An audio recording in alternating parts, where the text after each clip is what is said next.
जो आदि से लेकर अनंत है, नित्य मंगलमय है, जो आत्मा के स्वरूप को प्रकाशित करने वाला है, जिनके 5 मुख हैं, जो खेल खेल में जगत की रचना पालन और संहार करने वाला है, उन सर्वश्रेष्ठ अजर अमर उमापति भगवान शंकर को ही मैं मन ही मन चिंतन करती हूँ।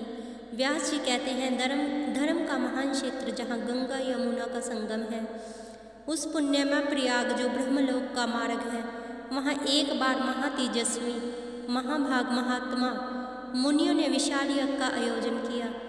उस ज्ञान यज्ञ का समाचार सुनकर पौराणिक शिरोमणि व्यास जी शिष्य सूत जी भी वहाँ मुनियों के दर्शन के लिए आए। सूत जी का सभी मुनियों ने स्वागत किया व सत्कार किया और उनकी स्तुति करते हुए हाथ जोड़कर कहा, हे सर्वज्ञ विद्वान रोमहर्षण जी, आप बड़े भाग्यशाली हैं। आपने स्वयं व्यास जी के मुख से पुराण विद्या प्राप्त की है। आप आश्चर्य स्वरूप कथाओं का भंडार हैं। आप भूत भविष्य और वर्तमान को जानने वाले हैं। हमारा सौभाग्य है कि आपके दर्शन हुए। आप कल्याणकारी हैं।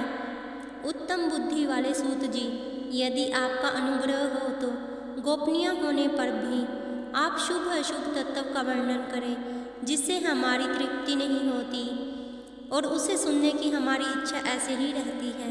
कृपया कर उस विषय का वर्णन करें। घोर कलयुग आने पर मनुष्य पुण्य कर्म से दूर होकर दुराचार में फंस जाएगा, दूसरों की बुराई करेगा, पराई स्त्रियों के प्रति आसक्त होंगे, हिंसा करेंगे, मूर्ख नास्तिक और पशु बुद्धि हो जाएंगे। सूत जी, कलयुग में वेद वर्ण आश्रम व्यवस्था सब नष्ट हो जाएगी। प्रत्येक वर्ण और आश्रम में रहने वाले अपने अपने धर्मों के आचरण का परित्याग कर विपरीत आचरण करने में सुख प्राप्त करेंगे। समाज बिखर जाएगा। प्राकृतिक आपदाओं से जगह जगह लोगों की मृत्यु होने लगेगी। धन का क्षय होगा। स्वार्थ और लोभ की प्रवृत्ति बढ़ जाएगी।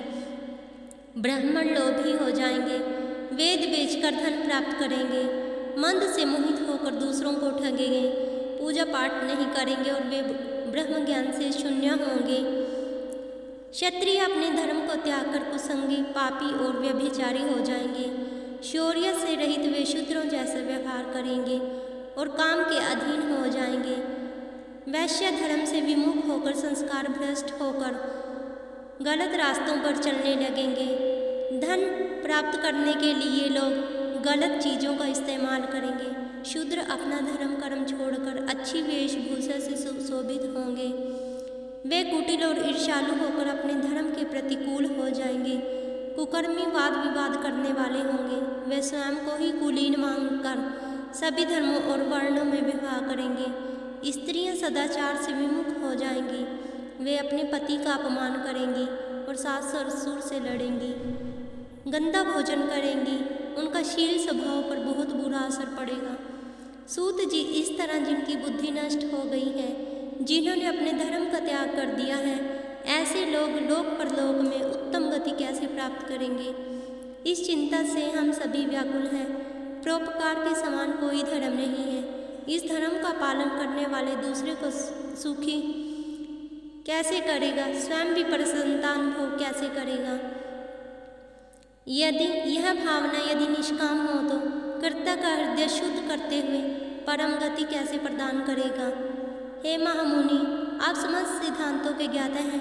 कृपया कर कोई ऐसा उपाय बताएं जिनसे इन सब पापों का नाश हो जाए। श्री शौनक जी ने कहा, आप धन्य हैं सूत जी, आप परमार्थ तत्व के ज्ञाता हैं। आपने हम पर कृपा करके हमें अद्भुत और दिव्य कथा सुनाई है। भूताल पर इस कथा के समान कल्याण का कोई और साधन नहीं है। आपकी कृपा से हमने समझ ली। सूत जी, इस कथा के द्वारा कौन सा पापी शुद्ध होते हैं?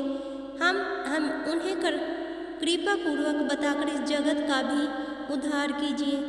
सूत जी बोले, जो मनुष्य पाप दुराचार और काम क्रोध मंद लोभ में निरंतर डूबे रहते हैं, वे शिव पुराण पढ़ने अथवा सुनने से शुद्ध हो जाएंगे। उनकी पापों से मुक्ति हो जाएगी। उन्हें पापों का पूर्णतः नाश हो जाता है। इस विषय में मैं तुम्हें अनेकों कहानी सुनाता हूँ। एक और कथा सुनाता हूँ। बहुत समय पहले की बात है कि रातों के नगर में देवराज नाम का एक ब्राह्मण रहता था। वह ज्ञान में दुर्बल, गरीब, रस बेचने वाला तथा वैदिक धर्म से विमुख था। वह स्नान संध्या नहीं करता था तथा उसकी वैश्यावृत्ति बढ़ती जा रही थी। वह भक्तों को ठगता था। उसने अनेक मनुष्यों को मारकर उन सबका धन हड़प लिया। उस पापी ने थोड़ा सा भी धन धर्म के काम में नहीं लगाया। वह वैश्यगामी और चार भ्रष्ट था। एक दिन वह घूमता हुआ देवयोग से प्रतिनिष्ठा पूर्वक जा पहुंचा। वहां उसने एक शिवालय देखा जहां बहुत से साधु महात्मा इकट्ठे हुए थे। देवराज वहीं ठहर गए। वहां रात में उसे ज्वर आ गया, उसे बुखार आ गया और उसे बड़ी पीड़ा होने लगी। वहीं पर एक ब्राह्मण देवता शिव पुराण की कथा सुना रहे थे। बीमारी में पड़ा रहने के कारण देवराज भी ब्राह्मण के मुख से शिव कथा को निरंतर सुनता जा रहा था। एक मास बाद देवराज जब बुखार से ठीक अवस्था में पहुंचा, यमराज के दूत उसे बांधकर यमपुरी ले गए। एक मास के बाद देवराज ज्वर से पीड़ित अवस्था में चल बसा। यमराज के दूत उसे बांधकर यमपुरी ले गए। तभी वहां शिवलोक से भगवान शिव के शिवगण आ गए। वे कपूर के समान उज्ज्वल थे। उनके हाथ में त्रिशूल, संपूर्ण शरीर पर भस्म और गले में रुद्राक्ष की माला उनके शरीर की शोभा बढ़ा रही थी। उन्होंने यमराज के दूतों को मार पीट कर देवराज को यमदूतों के चंगुल से छुड़ा लिया और वे उसे अपनी अद्भुत विमान में बिठाकर कैलाश पर्वत पर ले जाने लगे। तो यमपुरी में कोहलम मच गया, जिसे सुनकर यमराज अपने भवन से बाहर आए। साक्षात रुद्रों के समान प्रतीत होने वाले इन दूतों का धर्मराज ने विधि पूर्वक पूजन कर ज्ञान दृष्टि से सारा मामला जान लिया। उन्होंने भय के कारण भगवान शिव के दूतों से कोई बात नहीं पूछी। तत्पश्चात शिव दूत देवराज को लेकर कैलाश चले गए और वहां पहुंचकर उन्होंने